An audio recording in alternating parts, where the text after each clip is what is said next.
Hello everyone, welcome all of you EGC net unit 4 के class में आप सभी का स्वागत है। इस रिवीजन सेशन में आपका most welcome. Most important MCQs unit 4 के नॉन फिक्शन या यूनिट 4 इस क्लास में आप सभी का मोस्ट वेलकम। तो most important MCQs first question है आज के इस सेशन का। Most important, who was called the Shakespeare of divine's? कौन जाना जाता है इस शेक्सपियर ऑफ डिवाइन्स के लिए? किसे माना जाता है या कौन जाना जाता है? या मोस्ट इंपॉर्टेंट क्वेश्चन है, तो इसे आप चूज करिए। इसका राइट ऑप्शन क्या होगा? Jeremy Taylor, A option, B Thomas Fuller, C option Robert Burton और डी रिचर्ड वेस्टर। तो इस क्वेश्चन का राइट ऑप्शन क्या हो सकता है? आपको चूज करना है अकॉर्डिंग आपके अनुसार क्या इस क्वेश्चन का राइट आंसर है। तो इसका जो राइट आंसर है वो ए ऑप्शन राइट है, ऑप्शन है जर्मी टेलर। जर्मी टेलर एक बहुत बड़े, बहुत ही प्रसिद्ध लेखक रहे हैं और इन्हें शेक्सपियर की शैली के लिए याद किया जाता है। और इनका जो मोस्ट इम्पॉर्टेंट ग्रंथ है, पुस्तक हैं, the rule and exercise of holy living, जो कि 1650 में वर्क लिखा। नेक्स्ट वर्क है the rule and the exercise holy dying, या 1651 में लिखा हुआ जर्मी टेलर का मोस्ट इम्पॉर्टेंट वर्क है। और इन्हें शेक्सपियर ऑफ डिवाइन्स माना जाता है, शेक्सपियर ऑफ डिवाइन्स कहा जाता है। तो मोस्ट इम्पॉर्टेंट जो वर्क है, क्वेश्चन है इनका। और इस जो राइटर हैं जो माने जाते हैं Jeremy Taylor, the Shakespeare of divines. Most important question है, राइट ऑप्शन है इस क्वेश्चन का A option Jeremy Taylor. Next, the saints everlasting rest. The saint everlasting rest जो वर्क है, एक फेमस वर्क है। किस राइटर का ये फेमस वर्क है? Izaak Walton, B option Richard Webster, C option Jeremy Taylor और डी ऑप्शन थॉमस फ्यूलर। तो मोस्ट इम्पॉर्टेंट ये क्वेश्चन है, आपके अनुसार, आपके अकॉर्डिंग इसका राइट आंसर क्या होगा? आप कमेंट बॉक्स में टाइप करें। और ये सेशन आपको पसंद आया हो तो लाइक और शेयर आप कर दीजिए। तो इस प्रश्न का राइट आंसर है बी। राइट आंसर है B, Richard Baxter. Richard Baxter ने द सेंट्स एवरलास्टिंग जो रेस्ट है, यह वर्क अपने जीवन के लास्ट क्षण में, जीवन के अंतिम एज में जब वो लिख रहे थे, वो काफी गंभीर बीमारी से ग्रस्त थे। और इस अपने अंतिम दौर में इस वर्क को लिखा जब वो काफी लंबी बीमारी से जूझ रहे थे। तो ये वर्क 1650 में यह वर्क लिखा। और यह वर्क एक धार्मिक पुस्तक माना जाता है, जो आध्यात्मिक साहित्य का एक कृति मानी जाती है, जो आध्यात्मिक साहित्य की कृति मानी जाती है। और इस पुस्तक को उन्होंने अपने अंतिम समय पर लिखा, जब वो अंतिम समय पर थे, एक गंभीर बीमारी से जूझ रहे थे, तब उन्होंने 1650 में ये वर्क लिखा। यह मोस्ट इम्पॉर्टेंट वर्क है। और यह रिचर्ड वेस्टर का the saints everlasting rest work है। तो इस प्रश्न का राइट ऑप्शन है B. Next question, in how many parts? In how many parts, कितने पार्ट्स, कितने खंड हैं इस बुक के? कितने खंड हैं? Leviathan by Thomas Hobbes. जो थॉमस हॉब्बेस हैं, इन्होंने एक वर्क लिखा लिवेथियन। इस वर्क को कितने भागों में डिवाइड किया गया है इनके माध्यम से, या इसके कितने खंड हैं?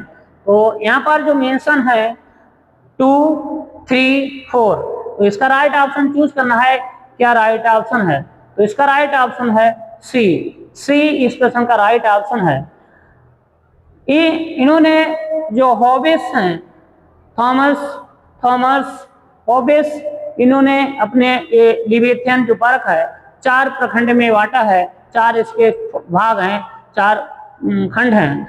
एक फर्स्ट खंड है ऑफ मैन, सेकंड जो दूसरा भाग है कॉमनवेल्थ, तीसरा भाग है क्रिश्चियन कॉमनवेल्थ, फोर्थ भाग है kingdom of darkness, kingdom of darkness.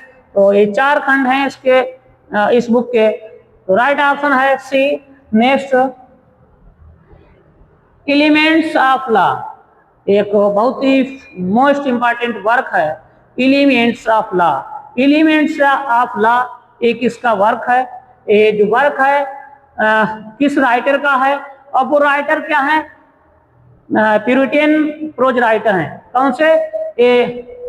Puritan pros writer हैं और बहुत ही फेमस राइटर हैं। और ये वर्क है elements of law. Elements of law जो प्यूरिटन एज के प्रोज राइटर हैं, नॉन फिक्शन राइटर हैं। तो ये किस फेमस राइटर का ये वर्क है? आपको चूज करना है। Thomas हॉबेस, Robert Burton, Ijak Walton, जर्मी Taylor. तो ये मोस्ट इंपॉर्टेंट क्वेश्चन है, तो चूज करना है। इसका राइट आंसर क्या हो सकता है? The elements of law. और एक इनका फेमस वर्क है नेचुरल एंड पॉलिटिकल्स। ये प्रमुख रचनाएं हैं। ये प्रमुख रचनाएं कौन कौन सी हैं? एक एलिमेंट्स ऑफ लॉ, दूसरा है नेचुरल एंड पॉलिटिकल्स। तो इनकी मुख्य रचना है। तो यह प्रश्न है ए थॉमस हॉबेस। तो next question, the Puritan age prose writer, the Puritan age prose writer Jeremy Taylor. तो जर्मी टेलर हैं एक प्यूरिटन काल के, प्यूरिटन समय के एक pros writer, non fiction writer हैं। और इन्होंने एक जो बहुत ही फेमस वर्क लिखा है। यहाँ पर जो फेमस वर्क है जर्मी टेलर का, वो मेंशन है, आपको चूज करना है। यहाँ पर जर्मी टेलर का फेमस वर्क कौन सा है? Option A the church history of Britain, B option है the rule and exercise of holy dying, C a call for the unconverted, D the garden of Cyrus. तो आपको choose करना है इनमें से कौन सा बहुत ही फेमस वर्क है जर्मी टेलर का, जो कि प्यूरिटन एज के प्रोज राइटर हैं या नॉन फिक्शन राइटर हैं। तो इसका जो राइट ऑप्शन है वो बी इस प्रश्न का राइट आंसर है। Next, what does the phrase transparency of the mental refer? इस जो फ्रेज है ट्रांसपेरेंसी ऑफ द मेंटल जो रिफर करता है, तो इसका क्या हिंदी मीनिंग है? तो यहाँ एक मानसिक अवस्थाएं हैं। मानसिक अवस्थाएं, यहाँ पर ऑप्शन आपको चूज करना है। इसके अनुसार क्या ऑप्शन यहाँ पर राइट होगा?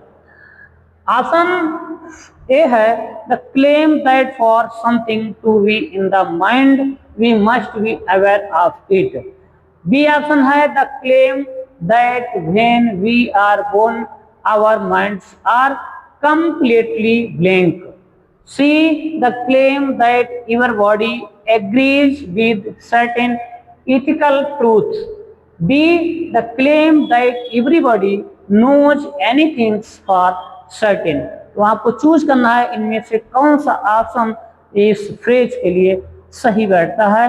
तो इस प्रश्न का आपका आंसर होगा वो ए ऑप्शन राइट होगा, ए।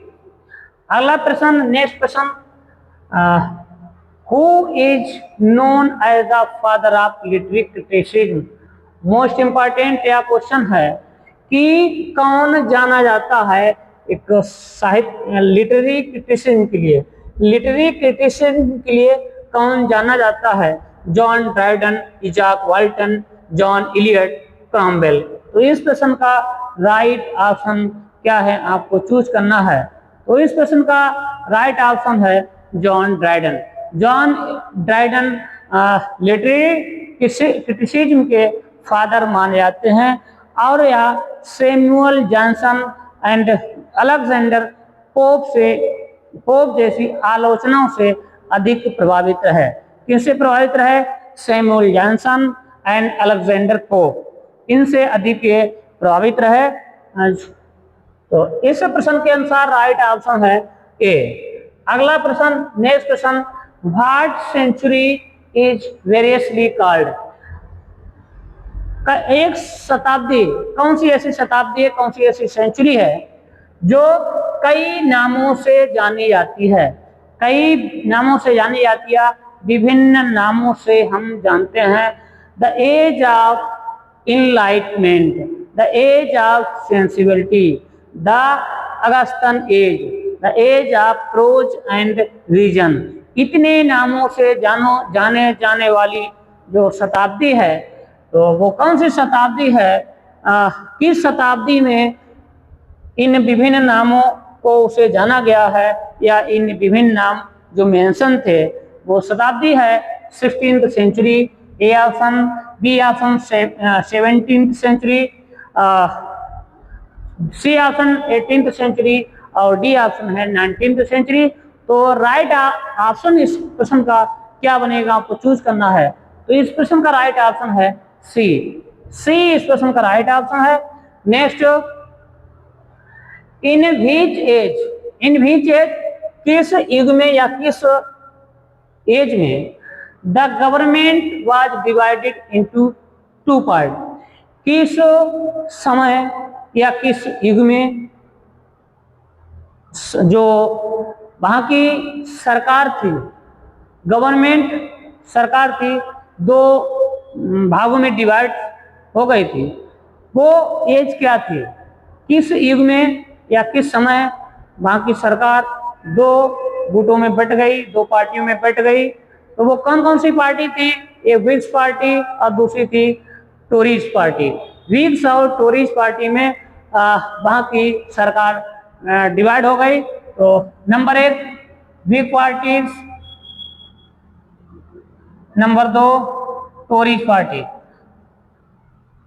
तो इन पार्टी में वहां की सरकार बट गई थी। वो क्या एज थी? Age of revival, the romantic age, the new classical age, none of the above. तो इस प्रश्न का राइट ऑप्शन चूज करना है। इस प्रश्न का राइट ऑप्शन क्या होगा, आपके अनुसार क्या हो सकता है? तो आप कमेंट बॉक्स में टाइप करिए, आपके अनुसार क्या इस प्रश्न का राइट आंसर है।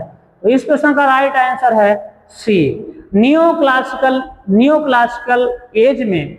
द न्यू क्लासिकल एज में वहां की जो गवर्नमेंट थी वो दो पार्टियों में बट गई थी, व्हिग्स पार्टी और टोरी पार्टी।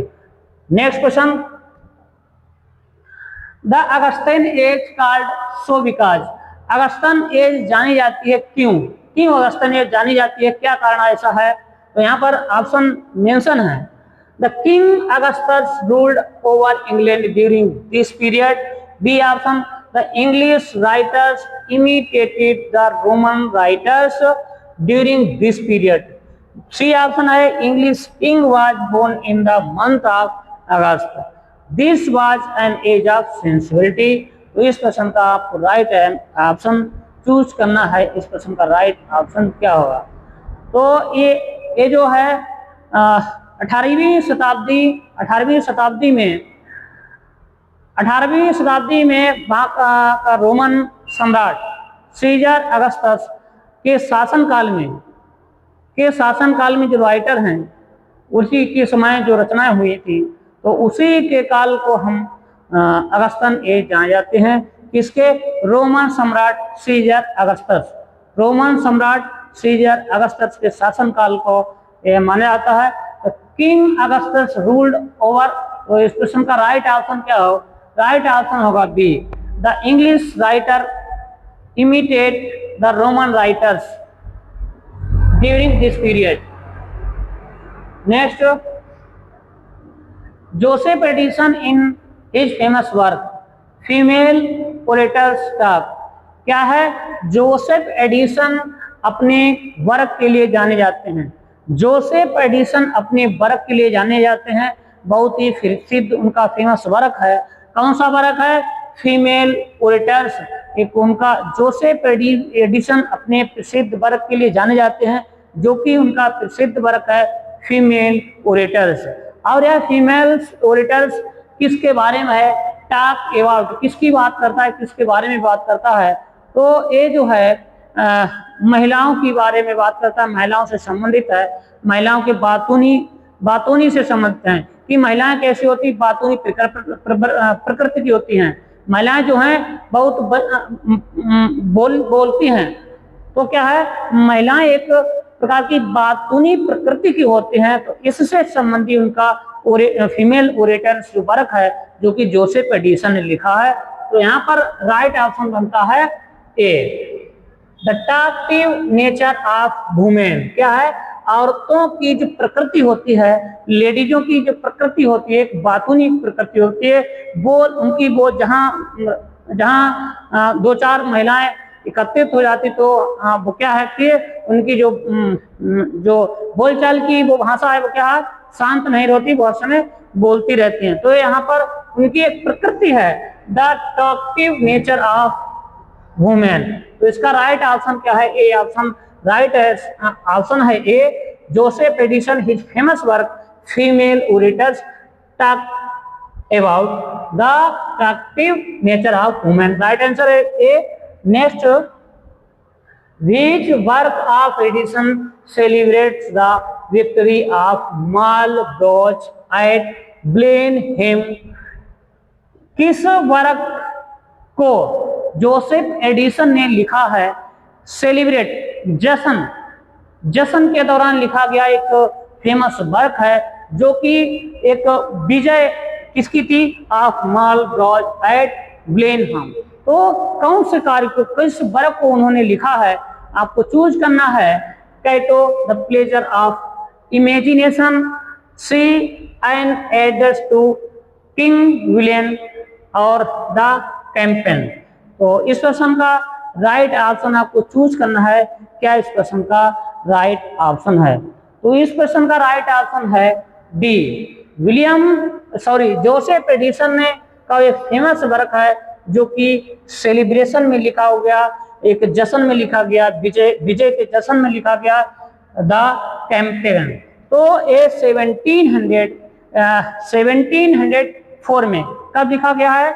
1704 में लिखा गया एक वर्क है, जो कि बहुत ही फेमस वर्क है। और इसकी रचना एक सैन्य प्रतिभा, जो एक सैन्य है, सेना की प्रतिभा और इंग्लैंड की शक्ति का गौरवपूर्ण इसमें मेंशन किया गया है। जो वहां की सेना है, उसको किस प्रकार से वहां उसने विजय प्राप्त की, उसकी प्रतिभा और उसका गौरवपूर्ण इसमें मेंशन किया गया, वर्क मेंशन है। तो ये कैंपेन, तो इस राइट ऑप्शन है इस प्रश्न के अनुसार डी, जोसेफ एडिसन का मोस्ट इंपॉर्टेंट वर्क है, जो कि सेलिब्रेट्स विक्ट्री सेलिब्रेट है, D option. Next, which was the first play of Steele? Steele का फर्स्ट प्ले कौन सा? The complete fools, B option the funeral, C option the lying lover, D option the conscious lover. तो इस प्रश्न का आपको choose करना है। क्या इस प्रश्न का राइट ऑप्शन है? तो ये प्रश्न का जो राइट ऑप्शन है वो है बी, द फंडल। स्टील का बहुत ही फेमस वर्क है द फंडल, और यह 1701 में लिखा गया। कब लिखा गया? 1701 में। 1701 में लिखा गया एक मोस्ट फेमस वर्क है स्टील का। और इस ये जो वर्क है कॉमेडी ऑफ मैनर्स, क्या है? कॉमेडी ऑफ मैनर्स है, comedy of manners, comedy of manners है।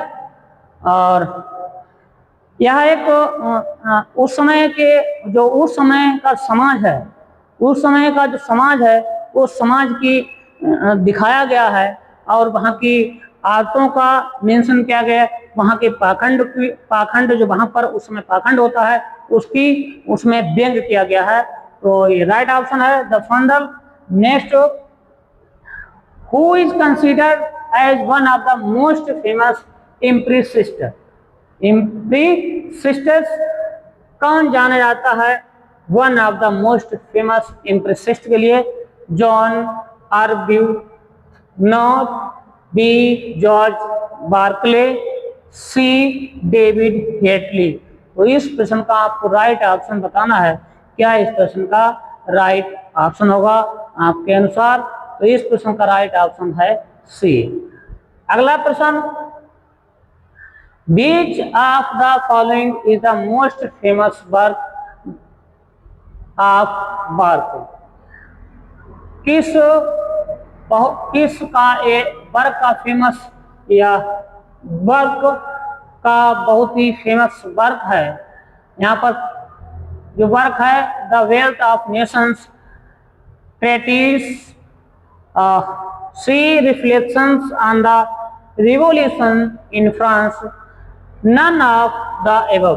तो राइट ऑप्शन क्या होगा इसका प्रश्न का आपको चूज करना है। तो इनका जो फेमस वर्क है वो फेमस वर्क है सी ऑप्शन राइट है, the reflections on the revolution in France. Next question, which of the following is the best known work of Gibbon. Gibbon का बहुत ही प्रसिद्ध फेमस वर्क जाना जाता है और अच्छा वर्क जाना जाता है। तो कौन सा उनका फेमस वर्क है? A option treatise, B the wealth of nations, C letter to a noble lord, C decline and fall the Roman empire. जो रोमन एम्पायर का पतन तो राइट ऑप्शन क्या होगा? इनका जो फेमस वर्क है डी ऑप्शन राइट ऑप्शन है D. Next question, which was the first play of Steele. Steele का फर्स्ट प्ले क्या है या रिपीटेड क्वेश्चन है, तो इसका राइट ऑप्शन है B.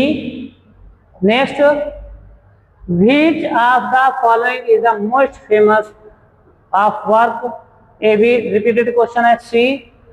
Next, which out of the following was the last essay?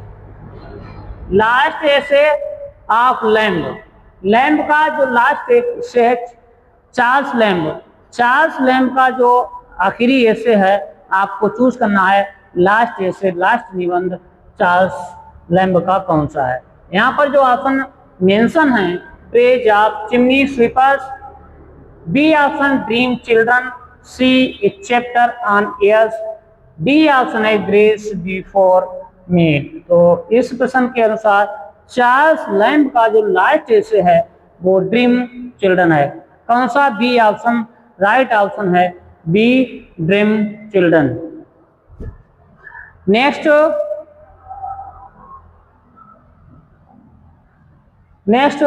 The Tatler and the Spectator.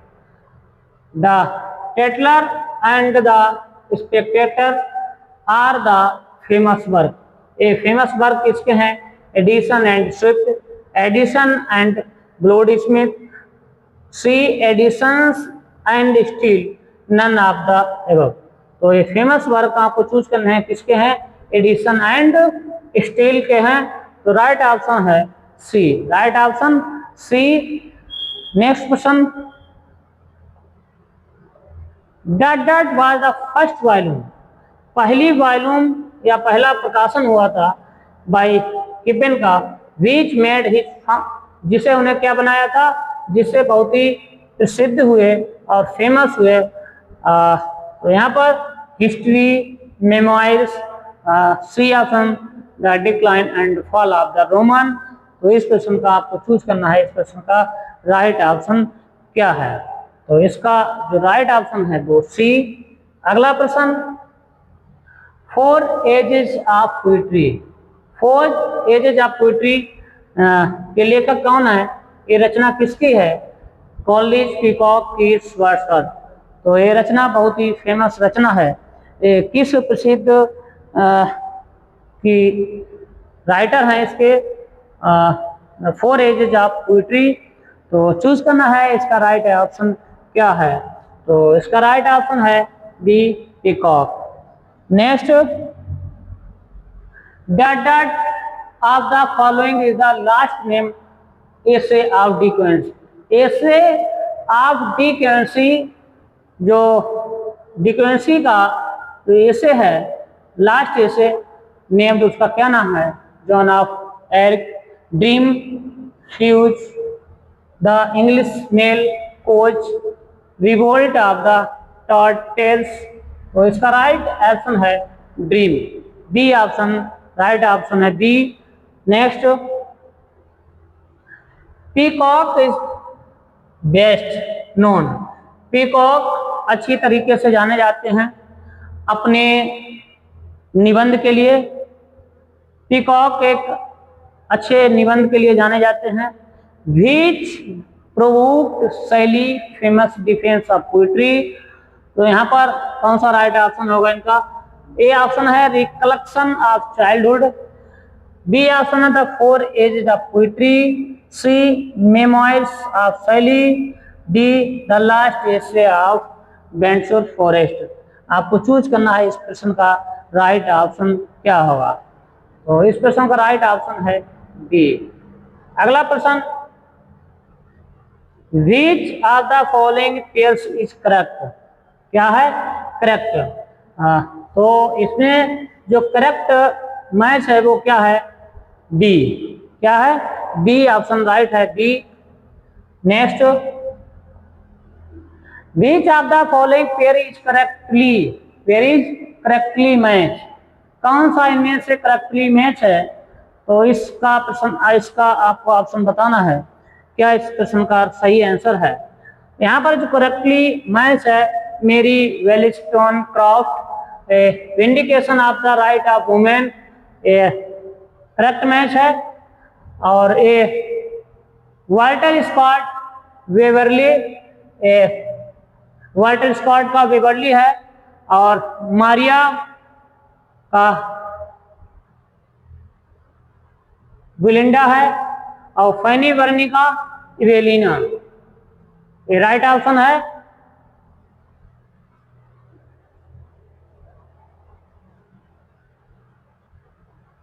Next, which of the following pair is incorrect.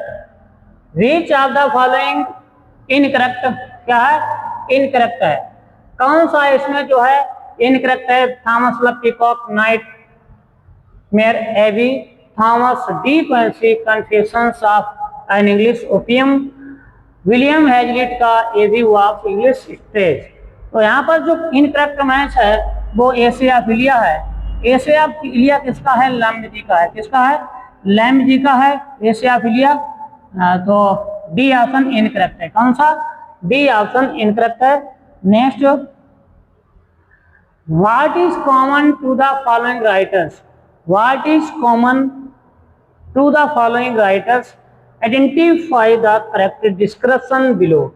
नीचे description दिया गया है, उसके अनुसार क्या ऑप्शन सही होगा। ऑप्शन यहाँ पर जो 1 नंबर पर है Robert Burton, 2 Thomas Hobbes, 3 Izaak Walton, 4 Thomas Fuller. Code है यहाँ पर क्या है, all of them were prose writers of the Puritan age. क्या ये सभी प्यूरिटन एज के प्रोज राइटर हैं, अर्थात नॉन फिक्शन राइटर हैं। B all of them wrote lyric, ये सभी लिरिक लिखे इन्होंने। C option all of them were romantic poet, क्या सभी रोमांटिक कवि हैं। All of them wrote poems in blank verse, और उनकी सभी रचनाएं कैसी हैं, ब्लैंक वर्स में हैं। तो इसमें से क्या राइट ऑप्शन है, आपको चूज करना है क्या इसका सही होगा। तो ये सभी क्या है आपके अनुसार क्या क्वेश्चन हो सकता है। तो इसका राइट ऑप्शन है ए, ये 17th सेंचुरी के सभी राइटर हैं और ये प्रोज राइटर हैं। क्या है? फिर प्रोज राइटर हैं। नेक्स्ट प्यूरिटन एज के नेक्स्ट डायरी रिफर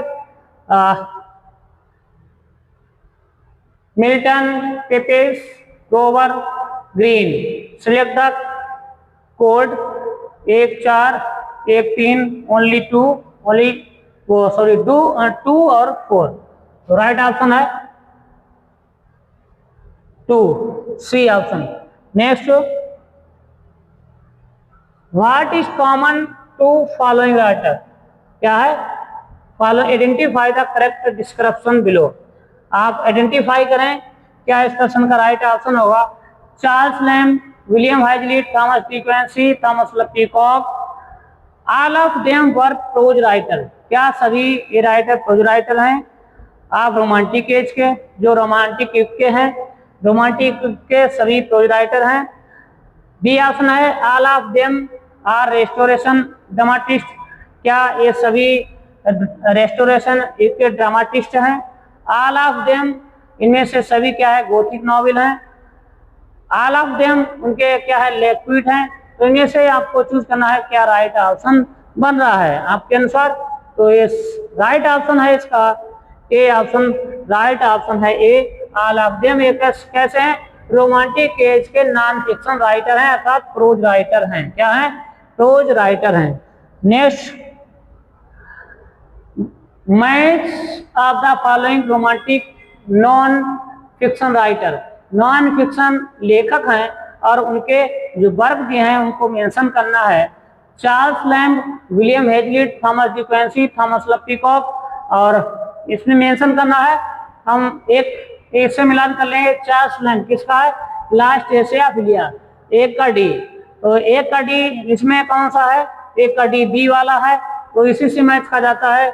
एक ही मिलान होगा एक का डी, तो बी राइट आंसर है। कौन सा? बी राइट आंसर है, बी। विलियम हैजलिट 2 का C an essay on the principle of human action, और 2 का सी, 3 का B the logic of political, और 4 का ए रिकलेक्शन ऑफ चाइल्डहुड एवी हाउस। तो जो करेक्ट आंसर है B. Next, match of the following non fiction work with their restoration. आपको मिलान करना है कि नॉन फिक्शन वर्क हैं और उनके रेस्टोरेशन एज के लेखक हैं नॉन फिक्शन राइटर। तो an essay of dramatic poetry, this close of forest tree, examine an essay concerning human understanding, restoration age writer, Roger North, John Dryden, John Locke, John Evelyn Codd। तो क्या इस question का right option बनेगा? आपको choose करना है। तो इसका ऑप्शन है 1 का बी, 2 का डी, 3 का ए, 4 का सी। तो एक का B John Dryden, essay of dramatic poetry. 2 का D this closure of forest tree, 2 का डी, तो 2 का डी जॉन इलेवन, और 3 का ए, और 4 का सी। राइट ऑप्शन है सी। तो आज के सेशन में 32 एमसीक्यूज थे। यदि ये सेशन आपको पसंद आया हो, इसके एमसीक्यूज सही हैं, मोस्ट इम्पॉर्टेंट एमसीक्यूज लेंगे, तो आप इस सेशन को लाइक और शेयर करिए। मिलते हैं नेक्स्ट सेशन में। यदि आपका अच्छा प्यार मिला तो मिलते हैं नेक्स्ट सेशन में और मोस्ट इम्पॉर्टेंट एमसीक्यू लेकर आएंगे। तब तक के लिए जय हिंद, जय भारत।